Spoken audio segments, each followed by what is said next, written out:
Hello again, folks. It's Barry with Barry's 8-Track and Classic Car Radio Repair. And today's featured artist is a unit, a radio out of a 1960 Plymouth. This is the Mopar Model 110. It's the export version of the Model 101, I believe. One of the coolest radios I've ever seen cosmetically. It's got some really cool little nuances with the cosmetics there. I really like the square type push buttons. And on this particular radio, the older tube radios tend to have tone controls that are borderline out of range, out of the range that's required by the conversion electronics. So on this radio, it will work, but it sometimes triggers falsely things like the balance control and the fader control and all that. So on this unit, I took the liberty of installing outboard tone and balance controls. Since these are primarily set and forget type adjustments, I didn't think it'd be too inconvenient to have them on the rear of the unit right there with the aux-in jacks. This radio has been converted to modern electronics, which means it now has FM and a true stereo output. And we're just going to go ahead and plug it in and fire it up and make sure everything works before we send it back to the customer. This is a 6-volt positive ground radio, so it requires, in addition to the conversion electronics, it also requires, if the car is still 6-volt positive ground, then it requires an extra power adapter to be installed inside the unit. There's nothing the customer needs to remember or worry about. It just hooks up the same way it would before, with the addition, of course, of a new wiring harness. There's a new wiring harness that comes out the back of the unit for your power, lights, and speaker connections. That is, unless the customer requests that the unit is wired to the original connectors, which would be terribly limited on this model because it can power up to 4 speakers, and needless to say, the original connectors only allow for 1 speakers. So we're just going to go ahead and let's back this thing off a little bit so you can kind of see me hooking this thing up. This is the new 12-wire harness that comes out the back of the unit. We're just going to plug it into my bench setup here. I've already got my bench speakers and power and stuff pre-wired to one of the type of connector used with the conversion electronics. Okay, we got the antenna hooked up, we got our power hooked up, so we should be ready to fire this thing up. I'm going to zoom in on the front panel here a little bit so you can see what I'm doing, and let's go ahead and make sure everything's hooked up here. Power supply is turned on, so we should have some music when we turn this thing on. Okay, and that is an FM station that you're hearing. Now, this radio has a really unique way of setting the station presets, and I'm going to demonstrate how to do that. But first, let's go ahead and run through the FM band. I'm going to put this thing on dial. Okay, and that's the button. That means that you tune it with the rotary tuner, the master rotary tuner, and we're just going to run it across the FM band. Make sure we pick up about 20-25 stations. KNAU News Talk. Special. Tomorrow night at 7 on KNAU News Talk. I know. So I'm looking at my back door.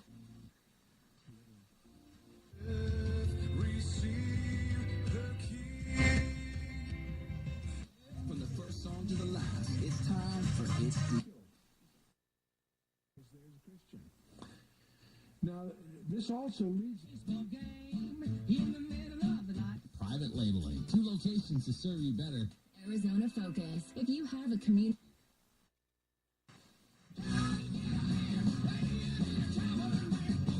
The best time of the year. 9 cents at Amazon.com. PA. Now is a great time of year. Okay, that's about 15 so far.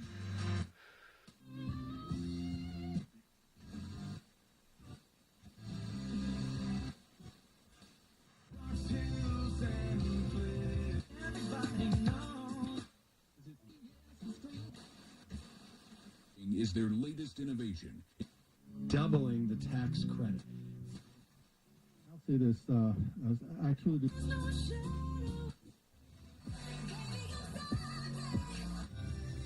Okay, that's about 25 FM stations so far.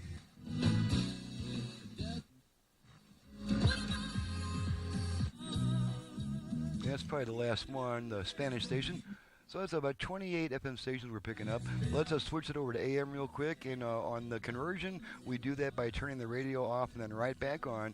And when I turn it back on, I'm going to still select the dial setting so that we can tune to the AM station in this area. Off, on. Okay, now you're hearing the familiar AM interference type noises.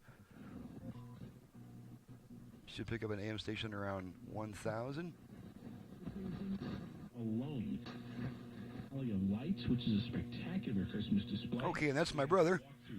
He works at one of our local AM stations. And probably won't pick up anything else to the left of that, just from my experience in this town. So, but we should maybe pick up one a little farther down the higher end of the band.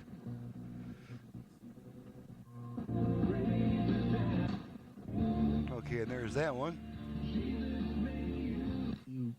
And there's another one.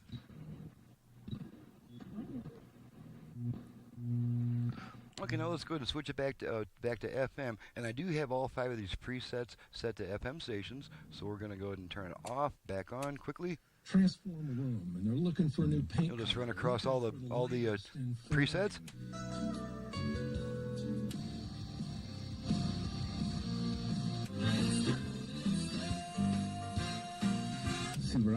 Okay, and those are all FM stations that you're picking up there. And now I'm going to show you guys how to preset these push buttons. It is pretty unusual in this unit. Let's say, for instance, we're going to preset the leftmost push button. First thing we're going to do, we want to pull that cover up, and you can see that there's a little rotary deal right there. You can rotate it either with your finger and thumb or with a small screwdriver. We're going to push that in, and although it is already set to an FM stations, we're going to reset it to a different FM station. We're just going to rotate this thing. And as you can see, Sure. No, we do. each button has its own separate little rotary tuner. E-commerce business that candidly is connected.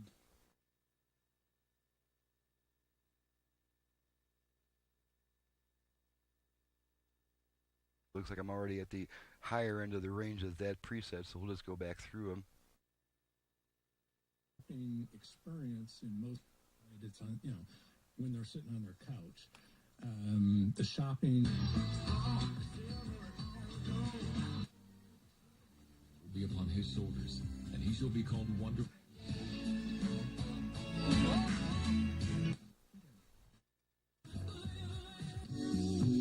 Okay, and that's how you preset the stations. And once you've got it where you want it, all you got to do is just leave it there and put this button back on. The little indentation goes on the right. Okay, and this button is now preset to that particular FM station. As you can see, we'll go to the next one and go back to this one.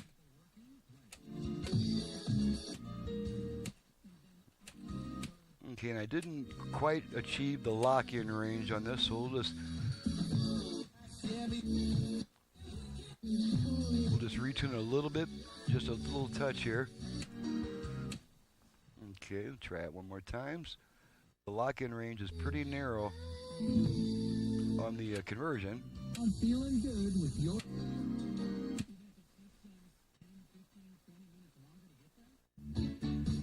It can take a few tries.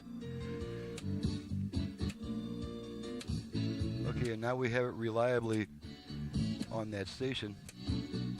So now we can put our button back on there.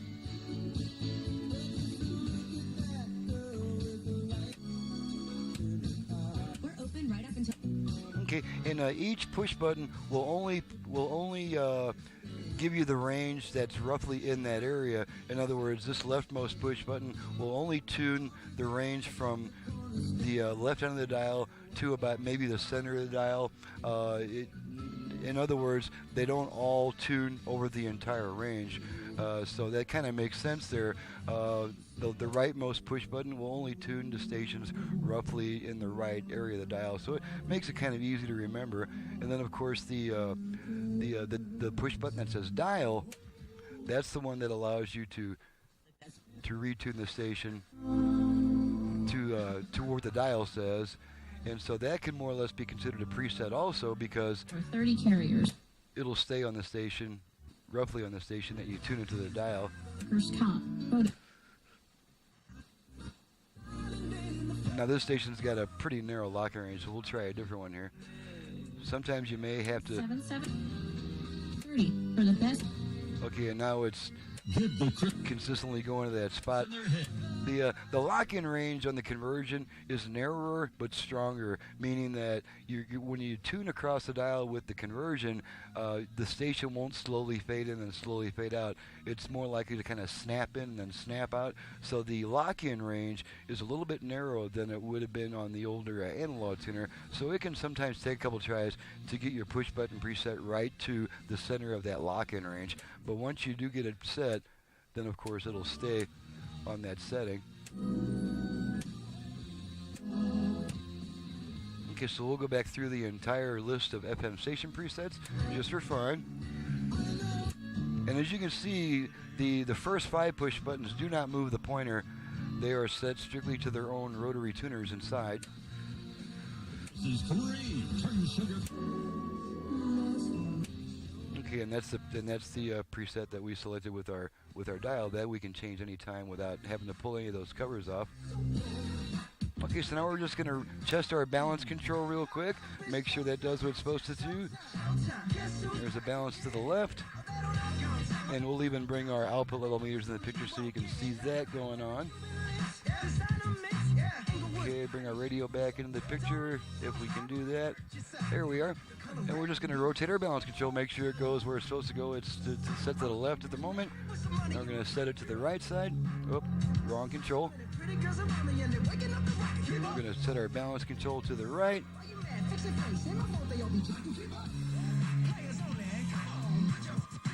So as you can see, we can set our balance the way we want to. And then our tone control, you can hear it going to bass, to treble, bass, treble.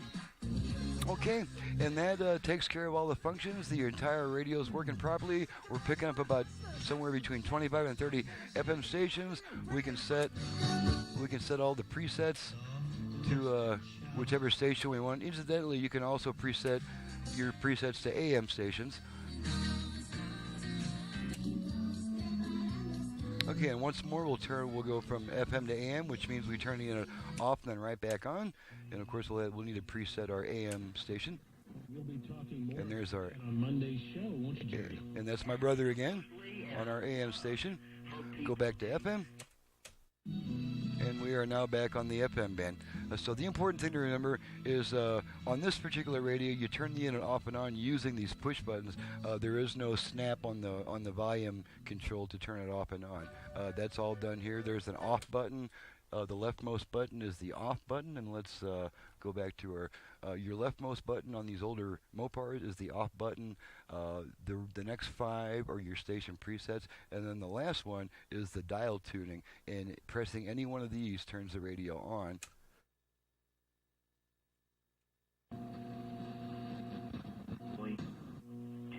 Okay, and that's our AM station, and of course, now we're going to turn it back off and back on again to get the FM. Okay, and there's our FM presets.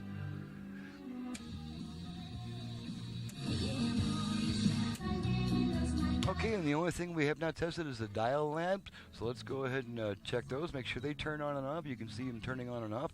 And on these older Mopars, the dial light only work even though the dial light goes to the dash lighting circuit, they still only work with the radio turned on.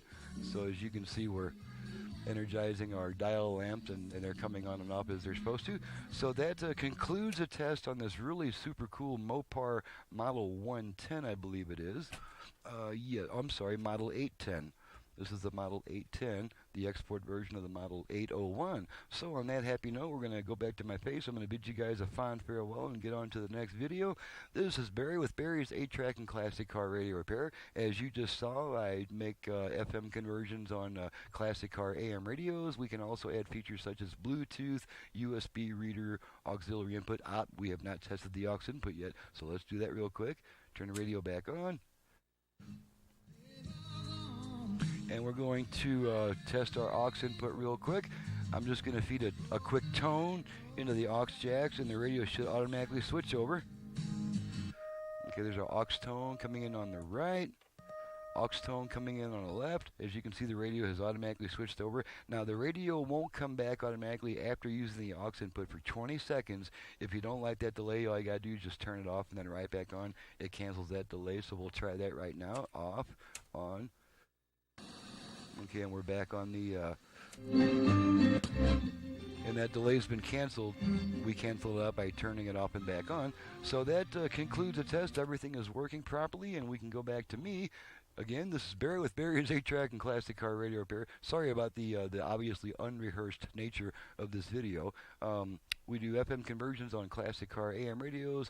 We can add USB reader, Bluetooth, auxiliary input, and on some older radios, unfortunately not this one, mostly older Delco radios, I can actually double the existing number of FM station presets. So you can contact me directly at 928-533-9666. My extremely informative and comprehensive website is in the description below. Thank you very much for watching and listening. We'll see you next time.